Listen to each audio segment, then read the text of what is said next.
Como parte del servicio social propio de su nueva profesión de médico, Demetrio fue enviado a una apartada comunidad en lo alto de las montañas. Estaba muy emocionado de poder ayudar a la gente, pero al llegar se encontró mayormente desconfianza. Lo veían tan joven, que les parecía inexperto. Tan solo un par de personas lo vio con buenos ojos, y lo recibieron de la mejor forma posible, ya que llevaban meses sin un doctor en el pueblo.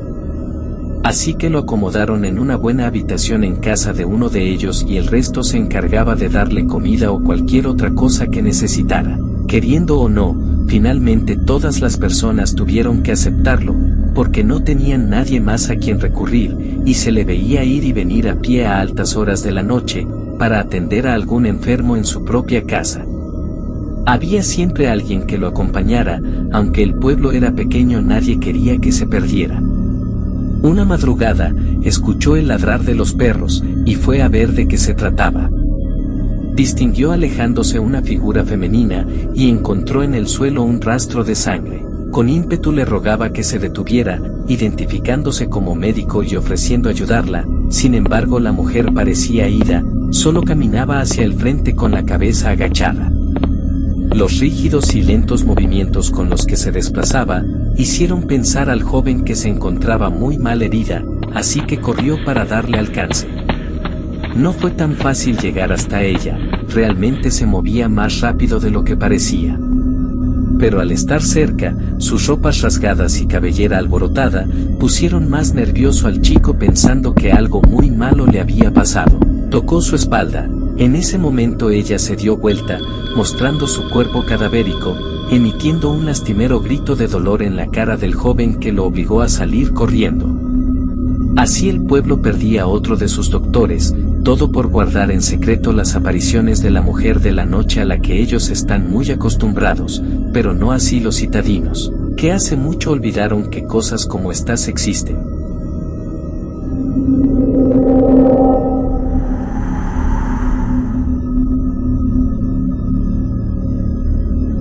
El charro venía de una familia pobre, pese a las carencias materiales a este joven jamás le faltó el amor de sus padres.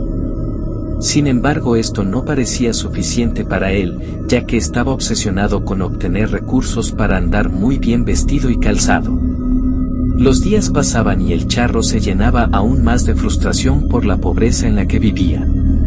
Por más que trabajaba, el dinero no le alcanzaba para tener el estilo de vida que tanto deseaba. Al tiempo fallecieron sus padres, y con ello creció la desgracia de aquel hombre, quien tomó la decisión de invocar al diablo para pedirle riquezas. Finalmente logró que Lucifer se le apareciera, este le ofreció todo el dinero que quisiera, pero a cambio debía darle su alma. El charro aceptó sin pensar la propuesta del diablo, sintiéndose victorioso, ya que por fin tenía lo que tanto había deseado: tener mucho dinero y cumplir cada uno de sus caprichos. El tiempo fue pasando, el charro ya entrado en edad, se fue dando cuenta que estaba muy solo, nada lo hacía feliz, las mujeres y amigos que tenía a su lado era solo por interés. Conforme fueron pasando los años el charro olvidó el pacto que había hecho con el diablo, quien no tardó en aparecer y darle así un gran susto. Este hombre trató de esconderse, mandó a colocar cruces por todas sus tierras y a construir capilla. El charro preocupado no podía estar tranquilo, el cobro de la deuda lo atormentaba cada segundo de su vida. Tomó la decisión de huir sin que nadie lo viera, agarró su caballo junto con una bolsa llena de monedas de oro y se fue. Pero el poder del diablo era muy fuerte y no tardó en darse cuenta de las intenciones del hombre. Nuevamente se le apareció y le dijo: iba a esperar que te murieras para venir por tu alma, pero por tu cobardía te llevaré ahora mismo. El charro intentó reaccionar con su caballo, a quien el diablo también condenó al infierno, no sin antes dejarle la tarea de cobrarle a quienes le deben. Y si lo hacía bien, dejaría que el hombre que acepte la bolsa con las monedas, tome su lugar. A partir de ese momento, el charro fue condenado a sufrir un sinfín de tormentos en el infierno, y solo salir para cobrar a quienes tienen deudas con Lucifer, con la esperanza de que algún día, alguna persona avariciosa acepte las monedas y tome su lugar. Solo así el charro negro y su caballo lograrían descansar en paz.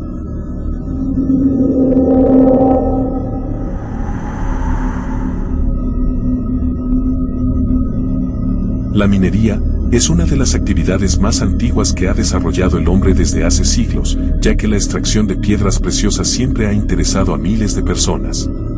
Hoy les voy a contar una historia de terror que sucedió en un pequeño pueblo hace no mucho tiempo. Resulta que en aquel lugar había una gran mina de diamantes, solo que nadie se atrevía a acercarse siquiera un poco a ella. La razón era porque aseguraban que en su interior vivía una bruja. Nausen creía que todo esto eran supersticiones y un día se animó a llevar a cabo una inspección por sí solo, con el fin de demostrarles a los demás que estaban completamente equivocados. Con solo dar el primer paso dentro del yacimiento, pudo percatarse de que aquella caverna estaba cubierta en su totalidad de diamantes. Inclusive algunos yacían en el piso esperando literalmente que alguien pasara y los recogiese. Precisamente eso fue lo que hizo. Se detuvo a recolectar unas cuantas piedras, cuando de momento escuchó una serie de tétricas carcajadas. Sin saber bien por qué lo hizo, aquella risa lo obligó a adentrarse más y más en la mina. Al ver que tardaba más de lo pactado, sus amigos comenzaron a llamarlo a gritos, aunque sin obtener ninguna respuesta. Mientras tanto el joven prolongaba su caminata tal y como si se tratara de un zombi o más bien de un ente sin alma. En un suspiro apareció la bruja frente a él y le dijo: ¿Por qué entraste a hurtar mis cosas? Yo no he tomado nada que no sea mío, replicó el joven sin inmutarse. Por supuesto que sí, en esa mochila llevas varios de mis diamantes.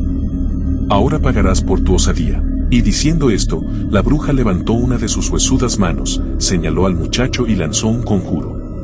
La piel y la carne de Nausen se fueron carcomiendo lentamente, no sin antes dejar tras de sí una serie de alaridos que brotaban de la boca de aquel hombre. Acto seguido, sus huesos fueron convertidos en diamantes.